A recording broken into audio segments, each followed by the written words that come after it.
Good morning students. BSc honours part 1 mathematics के विद्यार्थियों को डिस्क्रीट मैथमेटिक्स में कल हमने रिलेशंस को मैट्रिक्स रिप्रेजेंटेशन के थ्रू किस तरह से रिप्रेजेंट करते हैं इसकी वीडियोस को अपलोड किया था। होप आप लोगों ने एंजॉय किया होगा और उसको पढ़ा होगा और उसके रिलेशंस निकाले होंगे। और मैट्रिक्स रिप्रेजेंटेशन के थ्रू कंपोजिट रिलेशंस भी हम निकालते हैं, वो भी आप लोगों ने देखा होगा कि किस तरह से निकालते हैं। फिर आज हम पढ़ेंगे types of the relation. Type of relations, ये आप लोगों ने पिछली क्लास में 12th क्लास में पढ़े होंगे रिलेशंस के कितनी प्रकार के टाइप्स होते हैं। तो फर्स्ट है हमारा, जैसे first relation is empty relation और void रिलेशन। एम्प्टी या void रिलेशन, रिक्त संबंध।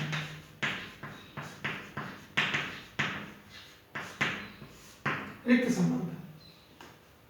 संबंध मीन्स कोई दो समुच्चय है, उनके बीच में जो रिलेशंस की डेफिनेशन होगी, जो संबंध की परिभाषा होगी, उस परिभाषा के अंतर्गत कोई भी ऑर्डर पेयर नहीं बनता हो रिलेशन का, उसको कहते हैं हम रिक्त समुच्चय, रिक्त संबंध। ए और बी मान लीजिए, let A and B are two non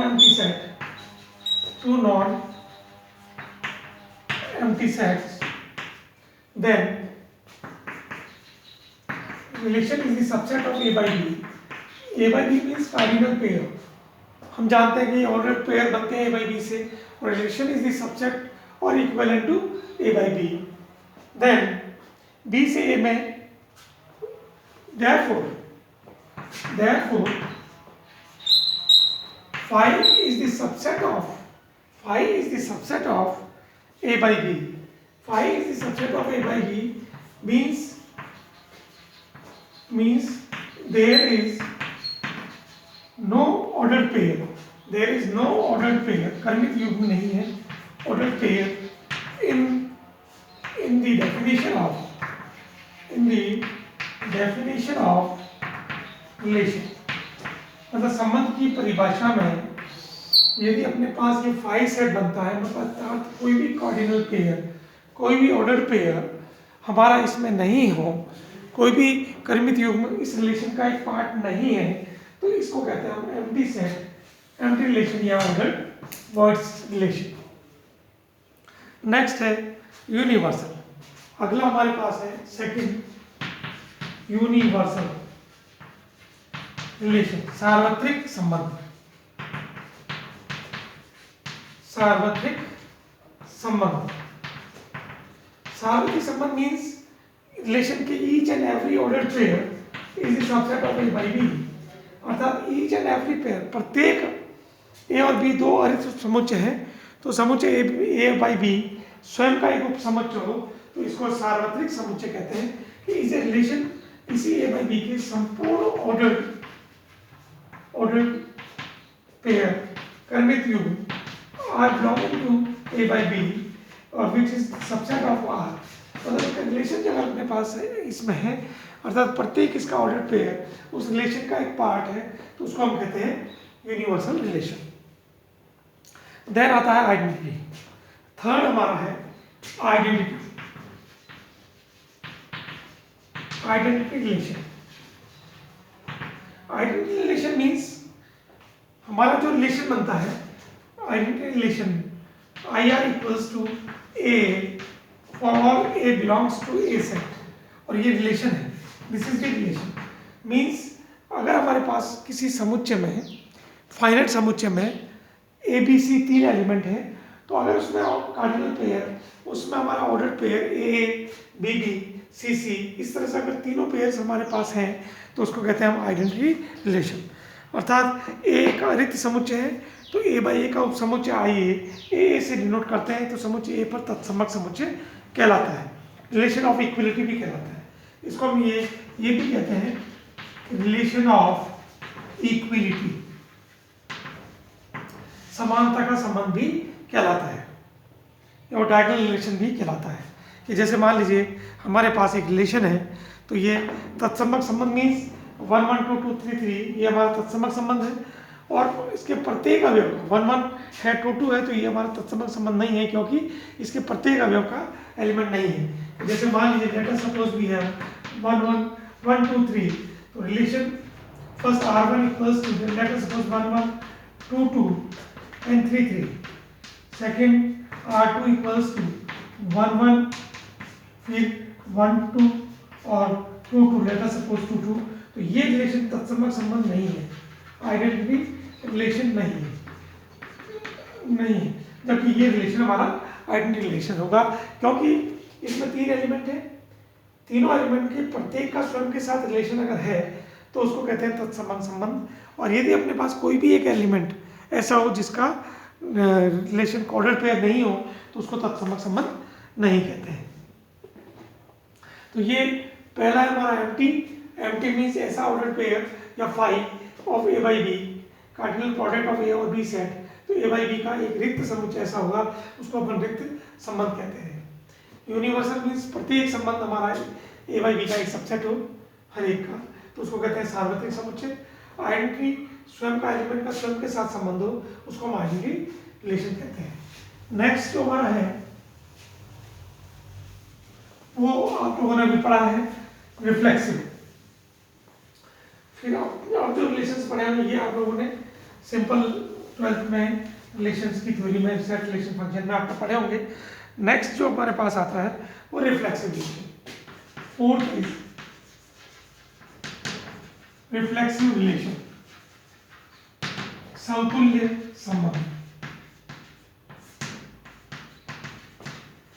समतुल्य संबंध लेके A equals to A B C, तो relation I R equals to if A B B C C and A B फिर C A and all of this, तो ये relation हमारा समतुल्य संबंध कहलाएगा क्योंकि यदि ए अपने पास एक एलिमेंट है तो हमारे पास यहाँ एक इसका रिलेशन बन गया ए से, फिर बी से बी और सी से सी, और अनदर भी है इसमें किसी भी एक एलिमेंट का, यदि किसी भी एक एलिमेंट का अगर अपने पास आइडेंटिटी रिलेशन नहीं है तो समतुल्य संबंध नहीं होगा। सो समतुल्य संबंध a relation A, this implies A is the belongs to R, this is called समतुल्य रिफ्लेक्सिव रिलेशन।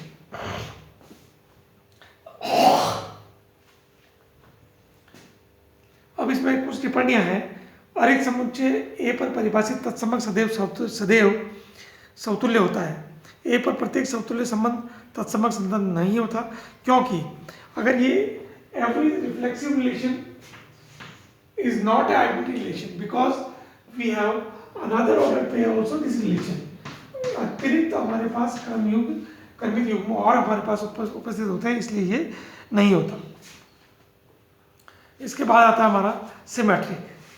नेक्स्ट जो रिलेशन है वो है सिमेट्रिक रिलेशन, सममित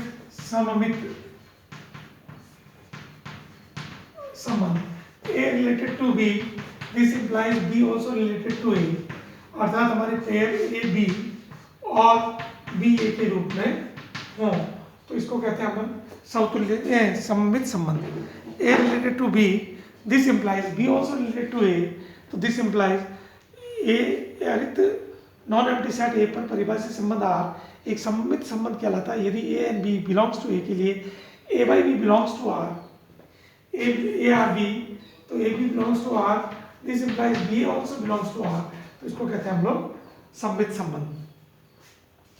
फिर आता है थर्ड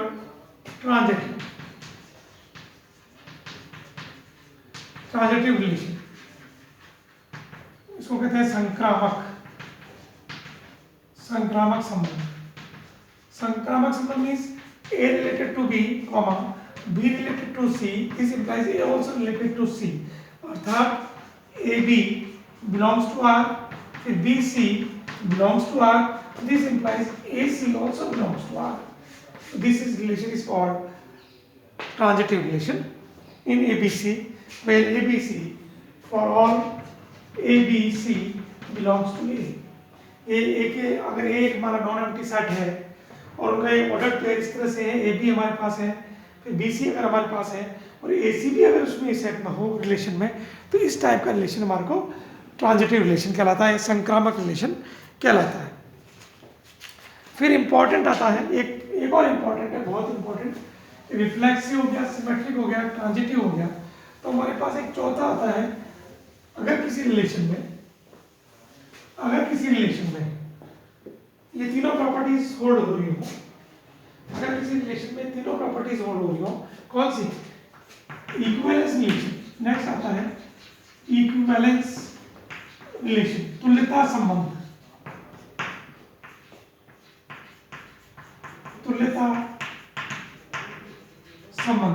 तुल्यता संबंध मीन्स इसमें हमारे पास यदि कोई relation first reflexive, second symmetric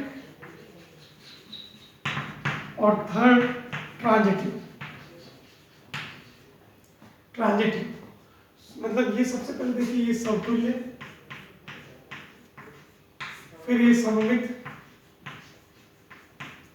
और फिर ये संक्रामक। यदि किसी रिलेशन